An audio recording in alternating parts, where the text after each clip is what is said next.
n'écoutez pas les autres. En fait, souvent les gens prennent pour argent comptant tout ce qu'on leur dit. C'est-à-dire que même moi, hein, je vais vous donner des conseils, je vais vous donner des trucs, mais 95% de ce que je vous dis, ça reste mon avis. Je ne détiens pas une vérité générale, tu vois, je ne suis pas un grand savant. Alors ça veut pas dire que ce que je dis est forcément faux, tu vois, mais ça veut pas dire que ce que je dis est forcément vrai aussi. Et en fait, souvent les gens qui me critiquent, parce que ça m'arrive de recevoir des critiques, c'est pas parce que forcément ce que je dis c'est nul, c'est juste qu'ils sont pas d'accord avec moi. Et ils pensent que, en fait, je veux imposer une vérité générale. J'en ai rien à foutre d'imposer une vérité, tu vois, t'as le droit d'être d'accord, de pas être d'accord. C'est le but même d'avoir un avis sur quelque chose. Il y a des gens qui vont pas être d'accord avec toi, tu vois. Et quand je dis ça, les gens me prennent pour un fou. Les gens pensent que, et je sais pas c'est quoi cette mentalité de vouloir imposer à tout prix son avis, de vouloir tout le temps, ouais, faut que tu sois d'accord comme moi, etc. Tu peux t'entendre avec des gens qui pensent pas comme toi. Alors oui, bon, forcément, si vous avez des points de vue différents sur absolument tout, ça va être compliqué. Mais c'est un avis, tu vois, c'est pas un truc que tu dois imposer aux gens. Ok, voilà, je peux donner mon avis, je peux faire des vidéos, et c'est la liberté d'expression, et c'est un truc génial, la liberté d'expression, c'est trop cool.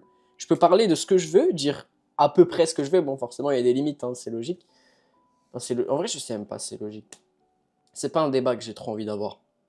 Et je peux parler de ce que je veux, donner mon avis sur ce que je veux, et au pire des cas, vous êtes d'accord avec moi. Enfin, dans le meilleur des cas, je veux dire, vous êtes d'accord avec moi, et c'est cool. Ouais, c'est toujours bien d'avoir des gens qui sont d'accord avec toi. Mais dans le pire des cas, vous n'êtes pas d'accord, mais ça change rien, tu vois. Genre, on a un avis différent, mais ça ne veut pas dire pour autant que vous ne pouvez pas écouter et réfléchir, ou que je ne peux pas écouter et réfléchir sur votre avis à vous, tu vois.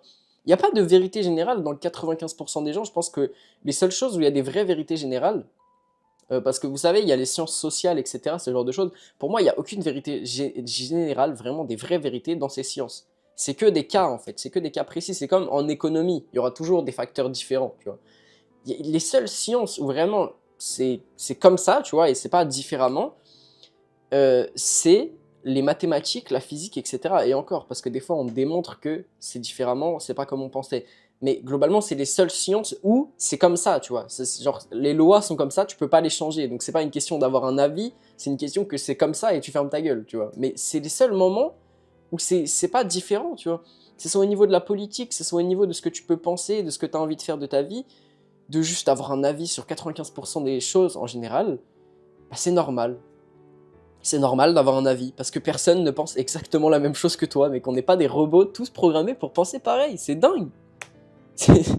Et quand je dis ça, les gens me prennent pour un fou, mais c'est vrai que tout le monde a un avis différent, voilà, tu respectes l'avis de chacun, et peu importe à quel point t'es pas d'accord, au pire des cas, vous pouvez avoir un débat, vous pouvez débattre, etc. Vous serez peut-être toujours pas d'accord, tu pourras peut-être pas imposer ton point de vue, mais un truc qui souvent empêche que les gens soient d'accord avec toi, même si t'as raison, en vrai, même si tu donnes des bons arguments, etc., et que tu démontres vraiment ton point de vue, c'est plus une question d'ego en fait, qu'une question de vraiment est-ce qu'il est d'accord avec ton point de vue ou pas. En fait, il va accepter ton point de vue, à l'intérieur de lui, il va se dire putain, en fait, je disais de la merde, j'ai la raison. Ça m'arrive même souvent. Et c'est une faiblesse que j'ai moi personnellement, c'est que par ego ou par émotion, on va ne pas accepter directement. C'est-à-dire que on va être en mode putain, l'enculé, il a raison, mais juste pour le faire chier, je vais continuer à ne pas être d'accord, tu vois. Et en fait, c'est une question d'ego. L'ego et les émotions sont un truc qui joue énormément dans le fait de disposer un avis et dans les relations humaines en général. Ton ego t'empêche d'accepter l'avis des autres, ton ego t'empêche de progresser ou de voir les choses différemment. Et en fait, briser son ego, les gars, bah, c'est quelque chose de bien. Je vais vous donner un exemple. Moi, ça m'arrive, voilà, de recevoir des critiques. Je m'expose forcément aux critiques. Je fais des vidéos sur les réseaux, tu vois, c'est normal. Donc ça m'arrive d'en recevoir, et que ça soit sur mon physique ou juste sur le contenu que je fais. Bah voilà, c'est comme ça, les gars. Je peux pas plaire à tout le monde, et en vrai, je m'en fous. Ça me fait plaisir quand il y a des critiques. Je suis plus référencé. Mais tu vois, comme j'ai réussi, entre guillemets, pardon, dans ce domaine-là, à avoir un ego plus faible. Alors ça veut pas dire que j'ai pas confiance dans ce que je fais, hein, ça veut pas dire que je suis pas fier de moi ou ce que vous voulez, mais simplement j'ai un ego plus faible. Et donc quand quelqu'un me critique, bah ça me fait rien, tu vois. Parce qu'avant j'avais un ego trop grand et j'étais en mode bah si le mec me critique, en fait je voulais pas accepter qu'il avait peut-être raison, tu vois. Et même si aujourd'hui, tu vois, bah, j'estime que la plupart des gens qui me critiquent, c'est des gens qui font rien de leur vie et des gens qui ne m'arrivent même pas à la cheville, et bah globalement, je m'en fous, ça me fait rien, tu vois. Je suis même content de les recevoir parce que d'une certaine manière, ça va me permettre de réfléchir encore plus. Et en fait, je prends comme matière à réflexion absolument tout ce qui arrive dans ma vie et tout ce que je reçois. Et c'est pour ça que je fais ces vidéos, c'est pour simplement divulguer et construire en fait mon point de vue, mon argumentaire et juste ma réflexion sur un truc qui m'est arrivé. Souvent, tu vois, vous allez remarquer, mais je vais raconter une histoire où je vais donner des faits qui sont présents et je vais juste continuer à développer un truc avec ça. Et en fait, c'est justement ce que je fais et c'est ce que j'aime bien faire en fait. C'est ce que j'aime bien faire, c'est que je peux parler d'absolument tout ce que je veux, je développe ma réflexion dessus, et en fonction de ce qui m'arrive, je raconte une histoire, et c'est quand même vachement cool, je trouve. Tu vois, avant, ça m'arrivait souvent de me faire critiquer pour mon physique, ou de me faire critiquer sur ce genre de choses, et en fait, j'avais un ego qui était juste plus haut que ce que j'étais réellement, parce que souvent, les gens me disaient, oui, mais t'as pas beaucoup de masse, ou t'es encore un peu maigre. Bah, ils avaient raison, je faisais 60 kilos, forcément, j'étais encore un peu maigre, même à l'heure actuelle, tu vois, j'ai vachement perdu, là, je reprends la salle sérieusement, mais j'avais vachement perdu. Donc en soi, quand quelqu'un me dit ça, c'est pas forcément péjoratif. Il faut arrêter de voir dans les critiques tout le temps quelque chose de malsain ou de péjoratif. Alors forcément, il y a des gens, il y a deux types de critiques, hein. Il y a les critiques constructives, ça c'est cool d'en recevoir, franchement je suis même content. Souvent c'est des gens qui ont entre guillemets des choses à t'apprendre, parce que je pense que t'as du bon à tirer dans tout le monde en fait. Dans chaque être humain, il y a quelque chose à en tirer, il y a des leçons à prendre, tu vois. Suffit qu'un mec te raconte sa vie, et tu peux te dire, ah pourquoi il a fait ça comme ça, tu vois, et tu peux réfléchir. Et en fait, l'expérience de tout le monde est bonne à prendre. Le problème c'est quand t'as un trop gros ego, quand tu te pètes plus haut que ton cul, tu penses que t'es le meilleur sur Terre, que t'as rien à apprendre de personne, bah forcément tu vas mal voir les choses entre guillemets, tu vois, et ça va te niquer ta croissance. Ça va t'empêcher de devenir quelqu'un de meilleur parce que tu vas penser que t'es déjà le meilleur. Non, t'es pas le meilleur. Il y aura toujours un plus gros poisson, il y aura toujours un mec plus fort que toi. Donc si tu commences à avoir un ego qui est gigantesque alors que tu le mérites pas, et ça veut pas dire de pas avoir d'ego, ça veut pas dire que tu dois pas te considérer. En fait, il y a clairement un grand écart entre se considérer, avoir confiance en soi, et avoir un ego qui est surdimensionné. C'est absolument pas la même chose. Forcément, il faut toujours un minimum d'ego, les gars. Vous pouvez pas vous retrouver et vous dire maintenant je suis une merde. Parce que pour moi, si tu n'as aucun ego, ça veut globalement dire que tu ne te considères pas du tout. Attention, il faut toujours avoir un juste milieu en fait. Il faut réussir à se considérer comme on est, pas en dessous, pas au-dessus. Et ça, c'est très très difficile. Parce que les gars, notre cerveau, même s'il est du genre à voir le négatif, je trouve, enfin en fait je vais donner mon avis, mais je trouve que soit il va nous améliorer, c'est-à-dire qu'il va nous rendre largement meilleurs dans un truc où on n'est pas forcément le meilleur, soit il va nous rendre largement pire. C'est-à-dire que par exemple, tu vas te voir dans le miroir et tu vas te dire, bah, je suis super moche. Sauf que si tu te compares, tu es sûrement plus beau, objectivement, que 50% de la population. Et vous allez me dire, il n'y a pas vraiment de beauté objective. Je pense que si, d'une certaine manière, euh, par rapport aux standards, forcément. Parce que c'est subjectif dans le sens où personne n'a pas les mêmes standards. Mais tu vois, c'est comme l'art, il y a forcément une beauté objective d'un truc, tu vois, ou une photo ou quelque chose, de la nature par exemple, tu vois, il y a toujours une beauté objective, il y a toujours un truc que plus de gens trouveront beau, pardon. Donc voilà, forcément ça existe. L'ego, c'est juste une question de bien savoir doser en fait. C'est juste une question de dosage. Où est-ce que tu te trouves, où est-ce que tu veux te trouver, où est-ce que tu vas mettre ton ego, tu vois. Bah ton ego, normalement, tu le mets là où tu te trouves. Moi, tu vois, actuellement, j'ai 1200 abonnés, je me considère comme un mec, enfin j'ai presque 1200 abonnés, je me considère comme un mec qui a presque 1200 abonnés. Je me considère pas comme le plus grand youtubeur, je me considère pas comme un mec qui a forcément des grandes leçons à t'apporter. Je dis juste que peut-être j'ai des choses que je peux te dire qui peuvent t'intéresser. Peut-être que tu peux tirer quelque chose de moi et de mes réflexions. Ça veut pas dire que c'est forcément le cas, mais ça veut pas dire que ça l'est pas non plus, tu vois. Donc voilà, c'est juste ça que je voulais donner dans ma vidéo.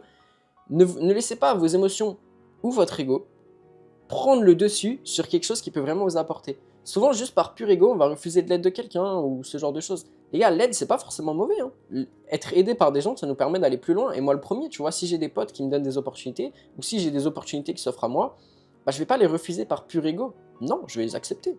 Même s'il y a un mec qui vient vers moi, il a 30 abonnés, il me demande des conseils, bah bien sûr que oui, je vais te les donner. C'est pas parce que t'as 30 abonnés que t'es une merde. Moi aussi, un jour, j'ai eu 30 abonnés, tu vois. Et en fait, je ne mets pas de... En tout cas, j'essaye de ne pas mettre de préjugés envers les gens, tu vois. De ne pas les juger pour ce à quoi ils ressemblent, qui ils sont, etc. Et en vrai, c'est quelque chose de dur à faire parce que, inconsciemment, on met des préjugés sur tout le monde en fonction de comment ils s'habillent, comment ils parlent, comment ils se comportent. Mais on n'essaye jamais vraiment de comprendre ce qu'ils ressentent, comprendre qui ils sont, tu vois. Peut-être qu'ils ont subi des choses qui font qu'ils sont d'une certaine manière. Et en fait, il faut juste essayer de comprendre les gens, tu vois. Et si t'as un ego qui est trop grand, tu peux pas comprendre tout le monde. Et en vrai, bon, on pourra jamais comprendre tout le monde, je suis un peu un mec qui abuse. Mais voilà, moi j'aime bien les gars, je pense que tout le monde sur Terre a quelque chose à m'apporter. Et voilà, je pense qu'il faut être humain avant tout, tu vois. Bon, dans une certaine limite, tu vois, c'est-à-dire que faut pas t'offrir entre guillemets à tout le monde. Je dis pas ça dans un but sexuel ou quoi que ce soit, vraiment rien de bizarre, mais tu vois, genre, entre guillemets, donner ton expérience à tout le monde sans rien attendre en retour. Au bout d'un moment, tu vois, faut quand même que ça te serve à quelque chose à toi, tu vois. C'est bien d'être altruiste, mais faut toujours une part d'égoïsme. Je pense que tout est une question de balance. Il n'y aura jamais un seul truc qui va plus, entre guillemets, tu sais, être supérieur à l'autre, si je puis dire. Enfin, moi, personnellement, je pars de ce principe. Et c'est pour ça que j'essaye toujours de nuancer un peu tout. Parce que pour moi, rien n'est tout droit ou tout gauche ou tout blanc ou tout noir, tout ce que tu veux. Il y a toujours une partie des deux qui est bien à prendre. Et c'est pour ça, il faut prendre du bon là où il y a du bon et éviter de prendre le mauvais là où il y a du mauvais, tu vois. C'est comme ça. Le message que je voulais faire passer dans cette vidéo, ne laisse pas ton ego prendre le dessus sur ton cerveau et empêcher que tu puisses tout simplement progresser, devenir une meilleure personne grâce à ça. Si tu perds un débat, c'est pas grave. Si il t'arrive quelque chose d'assez humiliant, c'est pas grave. Considère-toi juste comme tu es, et je suis sûr que tu es quelqu'un de bien, en tout cas j'espère, et si t'es pas encore quelqu'un de bien, que tu te considères pas comme quelqu'un de bien, bah, soit tu l'es et tu t'en rends pas compte, soit tu dois faire des efforts pour le devenir, et alors, je te le souhaite, j'espère que tu vas le devenir. Si tu as besoin d'aide, abonne-toi, je donne des conseils et je fais des petites réflexions comme ça assez sympa tous les jours. Et voilà, je suis un mec qui a des grandes ambitions, je pense que je suis un mec qui peut inspirer des gens, qui peut motiver des gens, et voilà, ça me fait énormément plaisir en tout cas, si tu peux rejoindre cette aventure. Donc voilà, ne laissez pas votre ego tuer vos relations, ne laissez pas votre ego tuer absolument tout en fait, parce que l'ego c'est quand même quelque chose qui est relativement malsain si c'est mal géré entre guillemets. Voilà, si c'est mal géré, c'est très malsain, ça peut même devenir horrible. Et malheureusement, je trouve que pour 95% des êtres humains, c'est quelque chose qui est très mal géré parce que tu as une moitié, je dirais même 75% qui se considèrent largement en dessous de ce qu'ils sont capables et du coup qui stressent pour tout. Alors que voilà, les gars, il faut être chill, il faut être tranquille, tu vois.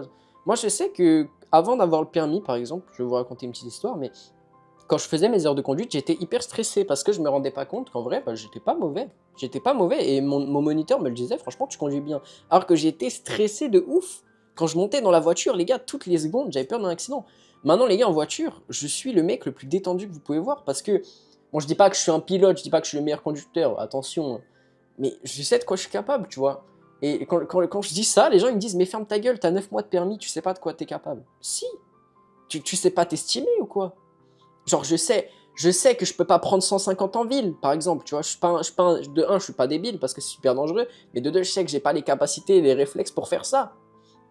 Mais je sais que, globalement, j'arriverai à réagir dans une situation parce que j'ai des bons réflexes et parce que je suis pas un mec qui est stressé au volant, tu vois, je sais à peu près comment gérer et je connais mes limites, tu vois.